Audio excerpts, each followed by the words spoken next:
My name is Sydney. At the end of December, I visited my in-laws' house with my husband Simon. I handed a gift to my mother-in-law Marissa, who welcomed us, saying, "Thank you everything for this year, Marissa." "Oh, you brought another wonderful gift this year," she replied. "Yes, it's a recommended gift set from the factory I work at.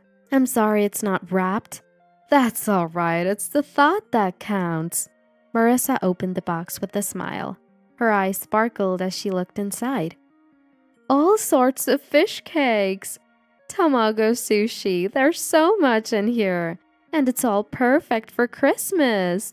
That's really helpful," she said. "It's just a small token of my gratitude for all you do." "Thank you so much. Please come inside." "All right, we're coming in," I said cheerfully and entered the in-laws' house. And there, Simon said something to me. "Even so, you really get along well with Mom, don't you?" "Do I? I think it's pretty normal." "Not at all. Many of my colleagues struggle with choosing between their wives and mother-in-law during Christmas." "Oh, really?" I said, surprised. "Yeah, I consider myself very fortunate in that regard. Plus, you even buy gifts from your workplace." "I do get an employee discount after all." "That's perfect. Mom is always happy with them." Simon said that and then headed into the back room. Indeed, my relationship with Marissa was going well. However, I never imagined it would be this good initially. That's because my first impression with my parents-in-law was terrible. The first time I met them was when we went to announce our marriage. "It's nice to meet you, I'm Sydney, and I'm in a relationship with Simon," I said nervously. To my tense greeting, Simon's father, Stephen, asked, "What do you do for work, Sydney?" "I work in a factory that makes fish cakes and similar products." "Factory work?" Stephen's face became stern. Wondering if I said something odd, I looked at Stephen. Then Marissa, as if to cover for me, said, "Oh, you're making fish cakes. I love fish cakes." "Really? There are so many varieties nowadays, so if you like..." I offered the gift set from our factory. However, Stephen looked displeased and said, "Fish cakes as a gift for a marriage introduction. Truly foolish." "Foolish?" "You work in a factory and don't even know how to choose gifts. I suppose you didn't even graduate from university."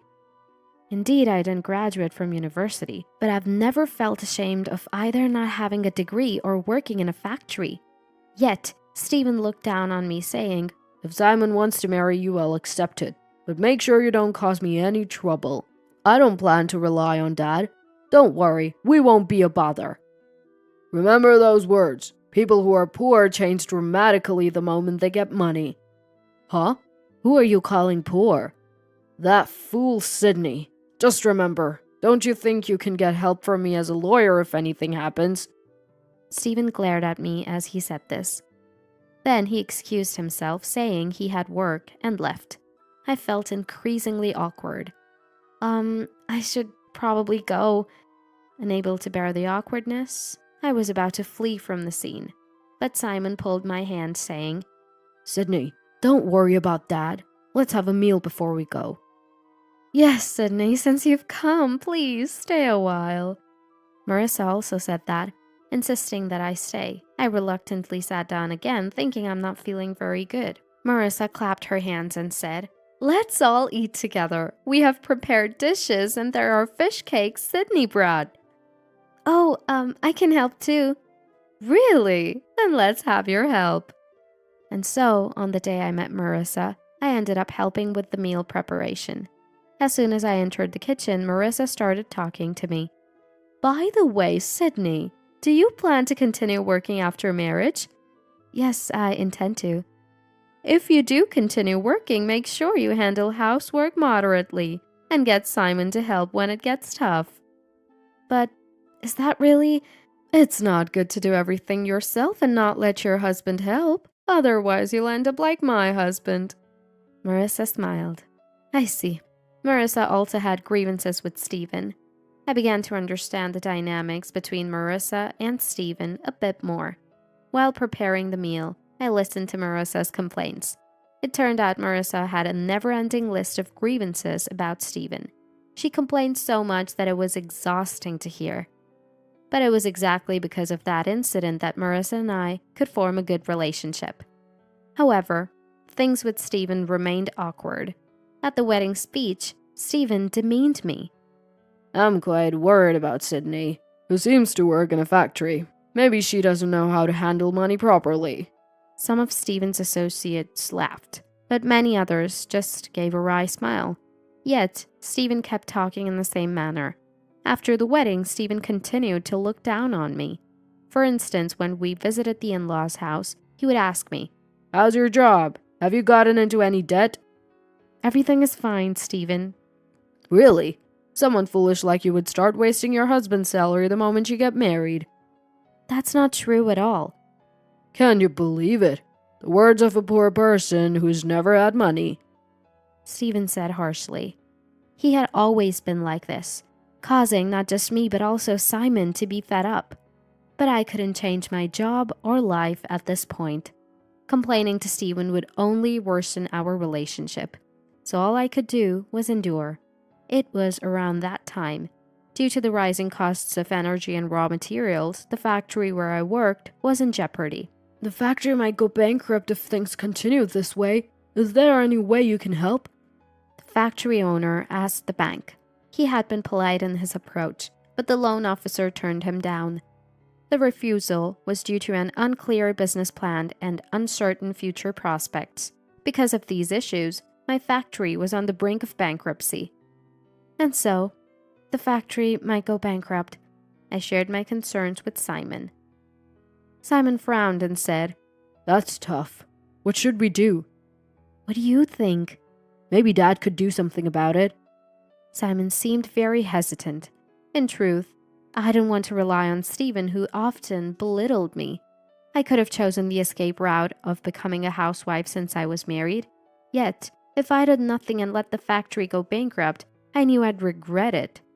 After much thought, I decided to approach Stephen politely.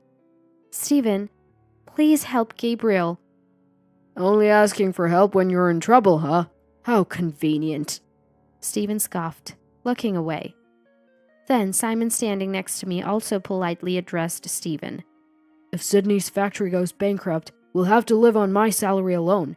My pay isn't that high, and we might struggle to meet our ends. That's not my concern. But what if we end up in debt? Debt collectors could come knocking on Dad's door. I shouldn't have approved of such a foolish marriage. Stephen grumbled, but eventually he agreed to help. He then made a phone call. After a while, he hung up. I've begged the bank's loan manager on your behalf. You'll have to talk to the loan manager yourself. Thank you, Stephen. Just remember, I've only arranged for you to meet the loan manager. It doesn't guarantee that you'll get the loan. Stephen warned, smiling challengingly. Stephen probably thought we'd be rejected again, as we had already been turned down once. However, Stephen's expectations were about to be proven wrong. Amazingly, the newly submitted business plan was accepted, and the negotiations were successful. Thanks to this, the factory where I worked received the necessary funding and avoided bankruptcy.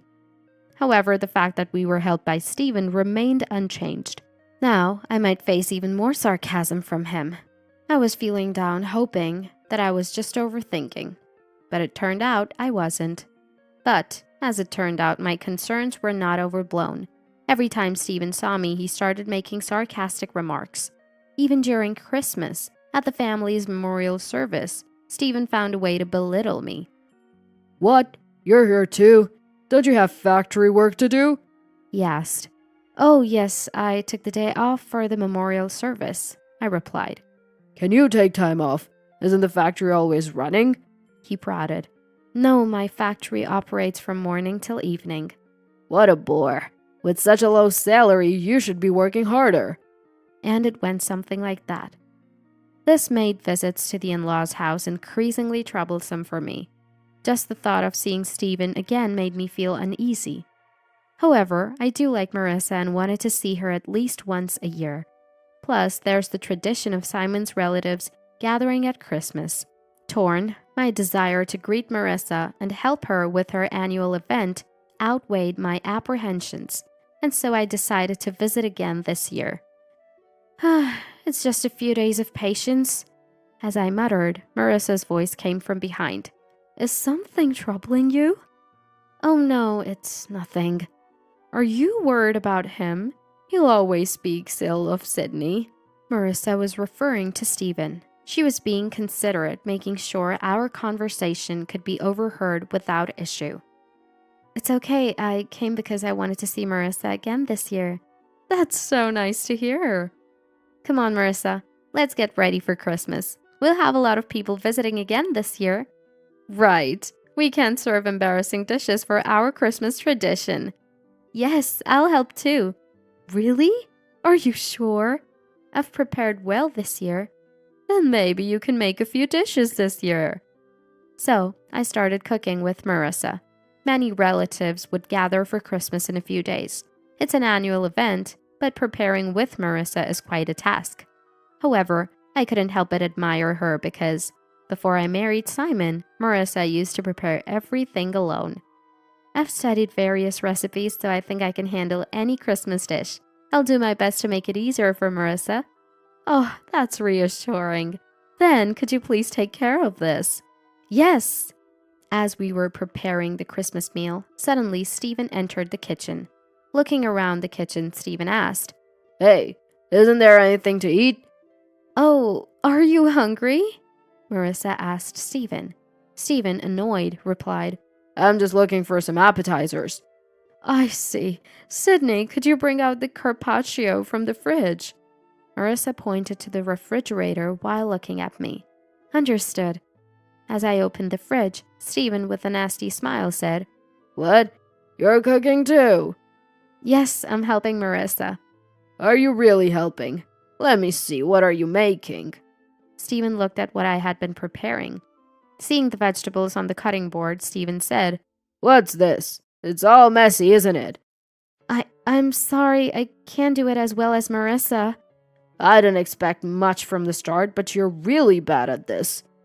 I don't think of myself as a good cook. That's why I've spent a lot of time studying cooking this year, and I've been learning from Marissa as well.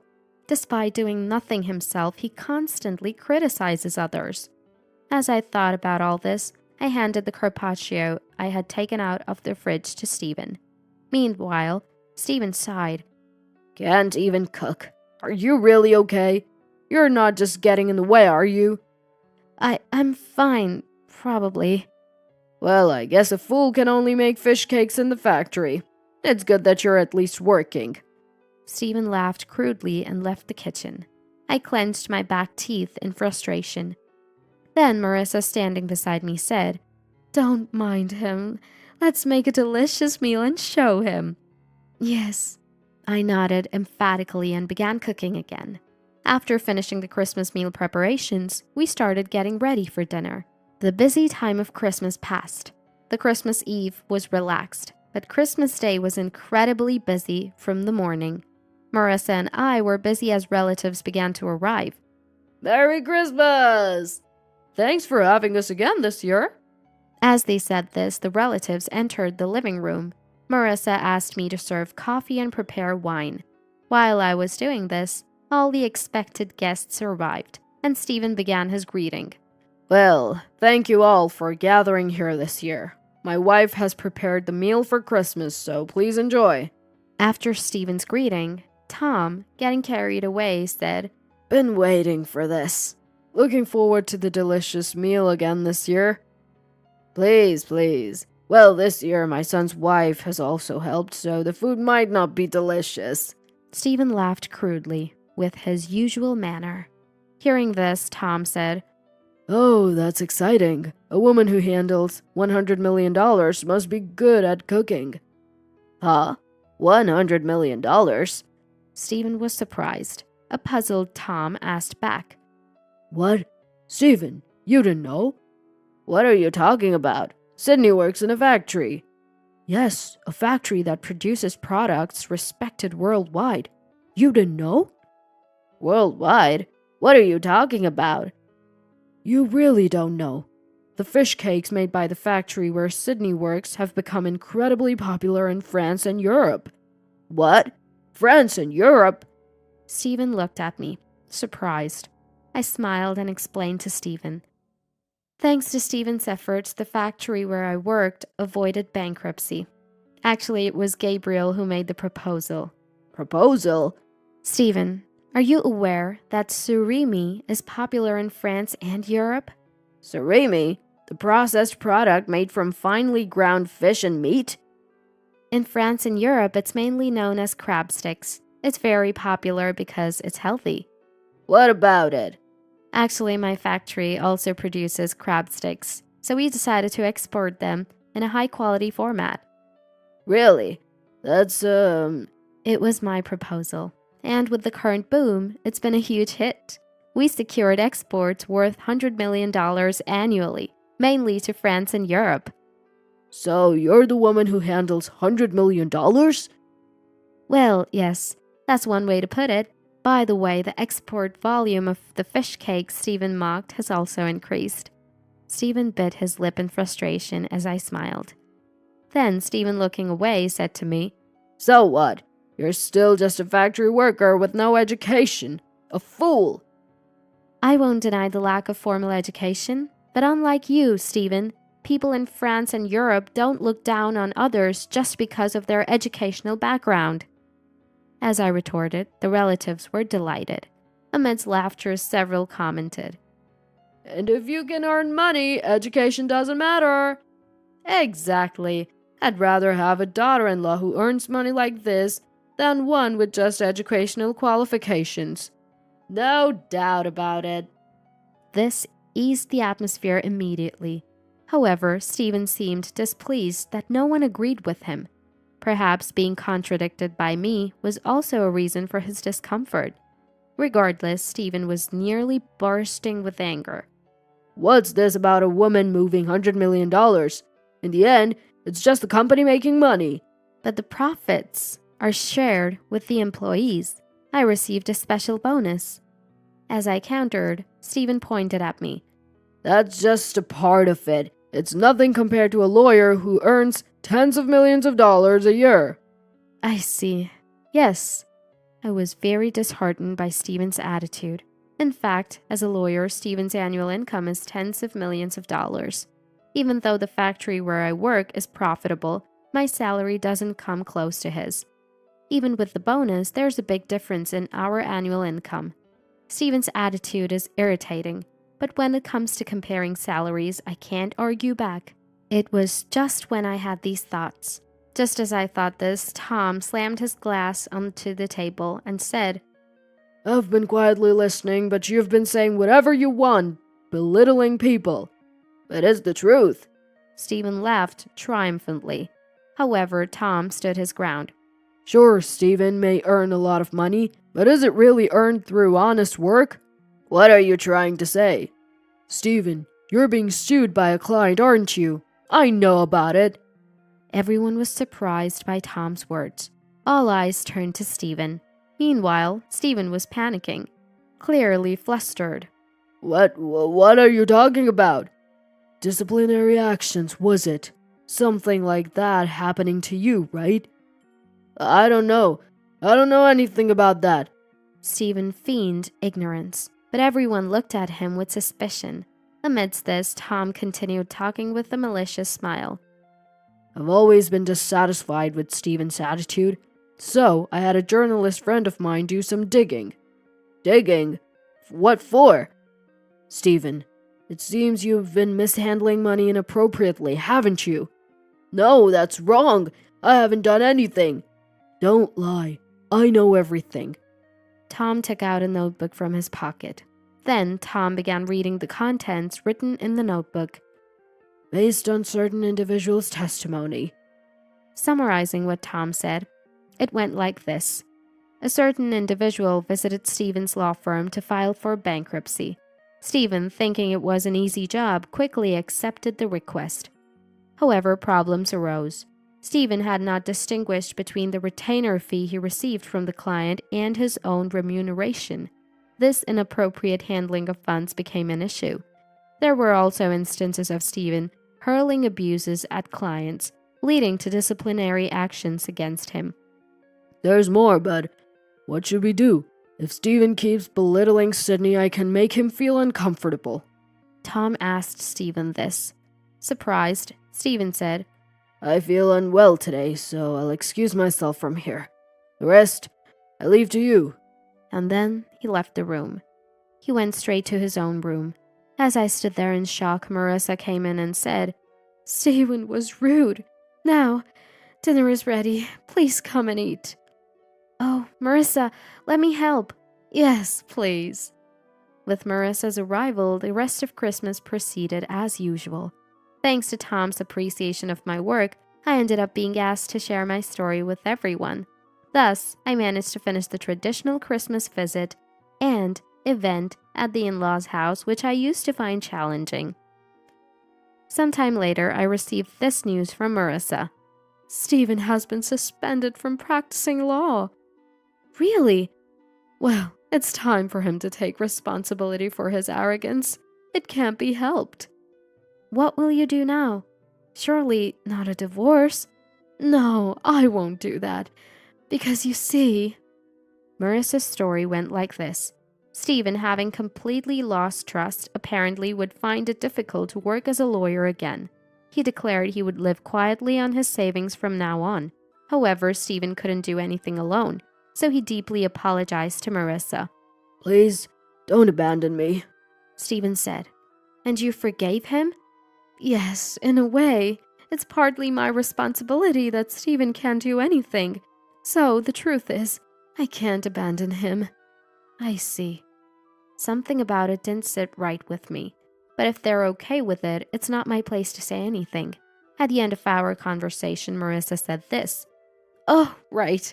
I almost forgot. I told him I'd forgive him only if he apologizes properly to Sydney. So he might be visiting Sydney's house soon. True to Marissa's words, Stephen came to our house the next day. As soon as he entered, he deeply apologized in front of Simon and me. Then he said, I'm sorry for looking down on you all this time. Please, forgive me. At this point, there was no more pride left in him. Stephen, whom I had disliked so much, now seemed somewhat pitiable. Whether I forgive Stephen or not, I'll think about it. Anyway, please make sure not to trouble Marissa. In the end, I said that and sent Stephen away. He seemed very dejected, so I think he must have learned his lesson. Since then, Stephen has become quieter and seems to be getting along well with Marissa. As for me, I'm in great spirits without any stress. The factory's exports are thriving and lately have even started going to our French and European partners. So now I'm striving for even higher sales. With new product development coming up, I want to forget about Stephen for a while and focus on my work.